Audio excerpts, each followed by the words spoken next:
Hammasi qanday boshlangandi?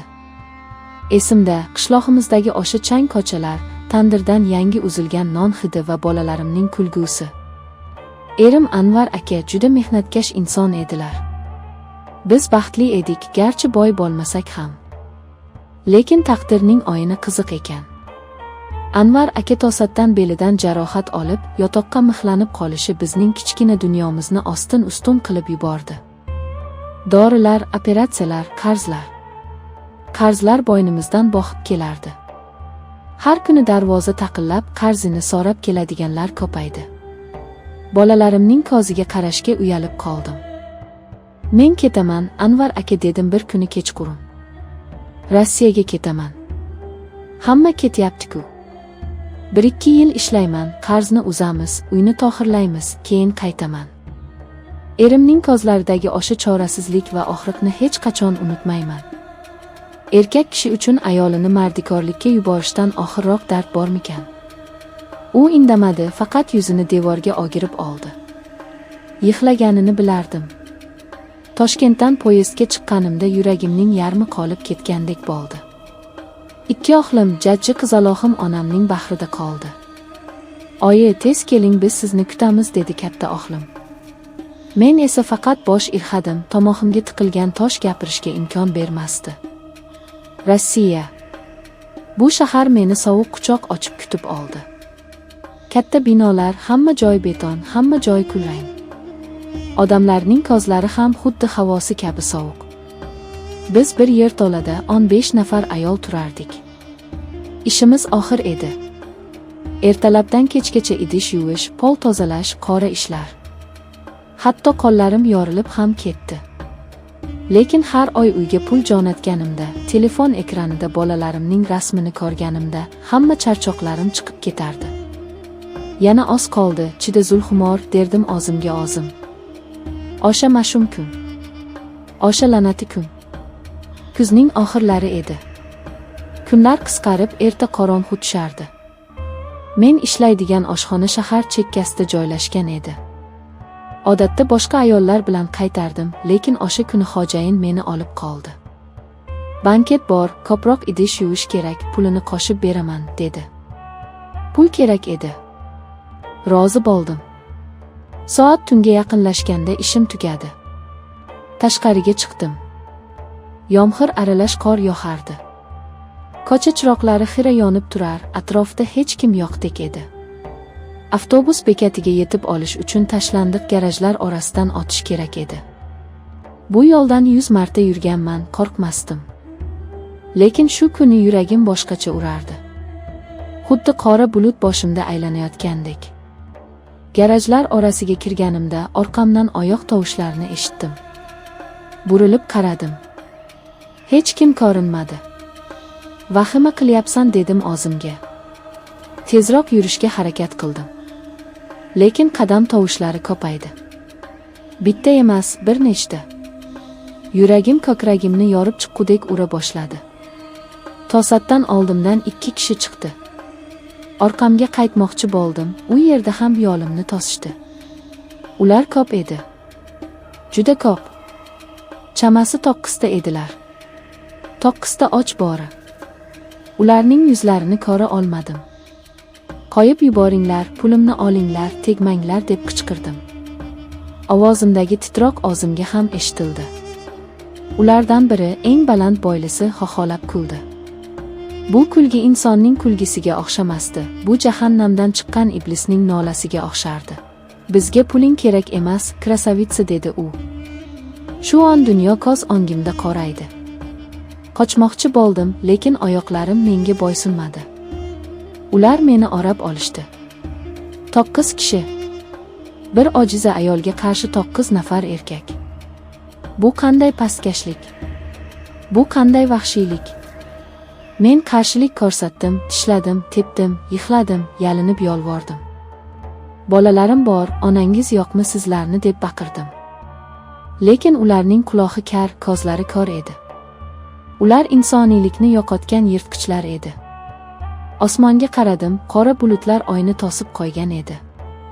Xuddi Xudo ham mendan yuz o'girgandek tuyuldi o'shanda.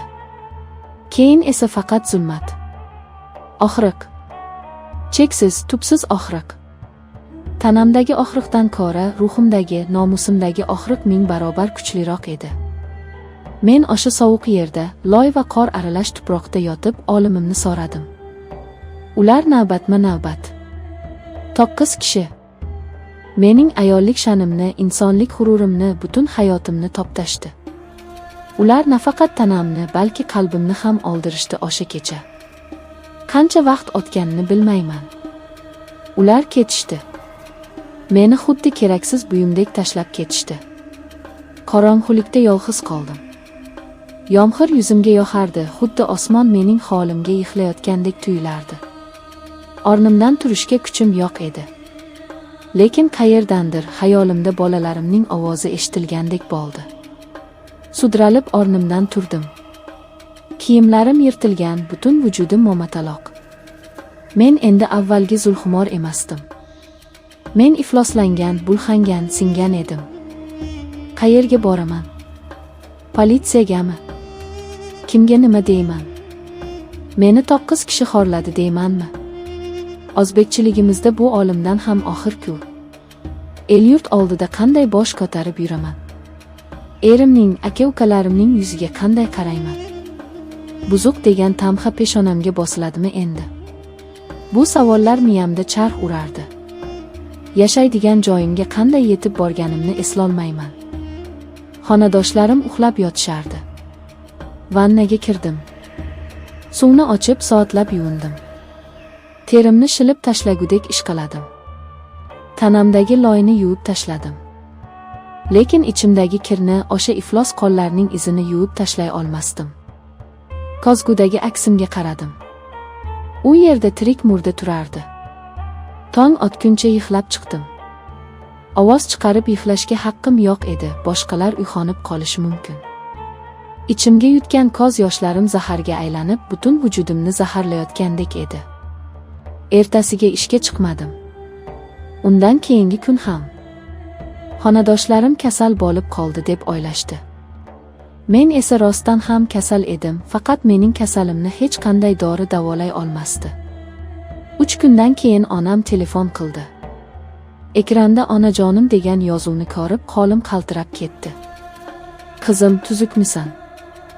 Ovozing g'alati chiqyapti, tinchlikmi? Dedi onam xavotir bilan. Tinchlik, oyi.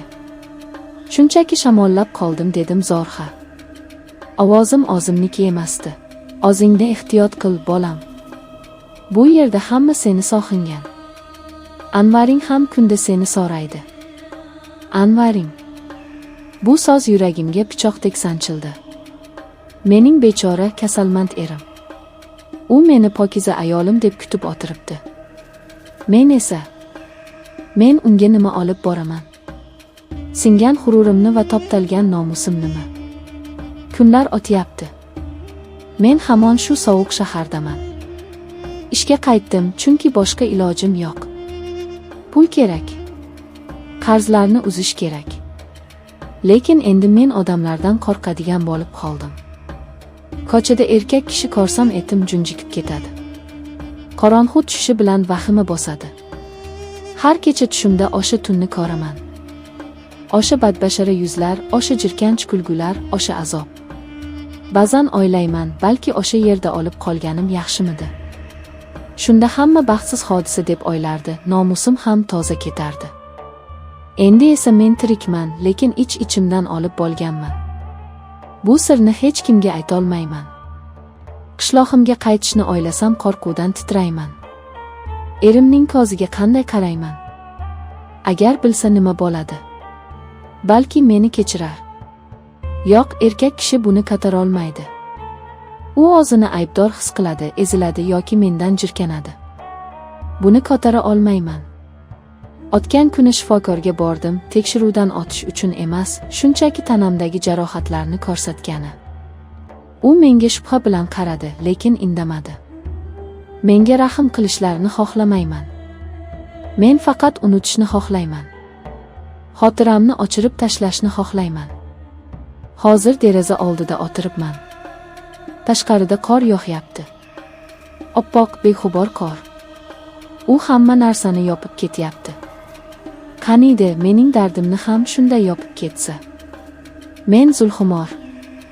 Bir vaqtlar baxtli ayol, quvnoq ona edim. Hozir esa kimligimni bilmayman. Men taqdirning charxpalagida ezilgan, musofir yurtda xazon bo'lgan bir gulman. Faqat bitta narsa meni ushlab turibdi. Bolalarim. Ular uchun yashashim kerak. Ular uchun bu azobni, bu sharmandalikni ichimga yutib, tishimni tishimga qo'yib ishlashim kerak.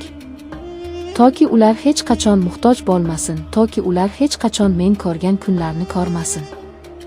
Lekin Xudodan so'rayman.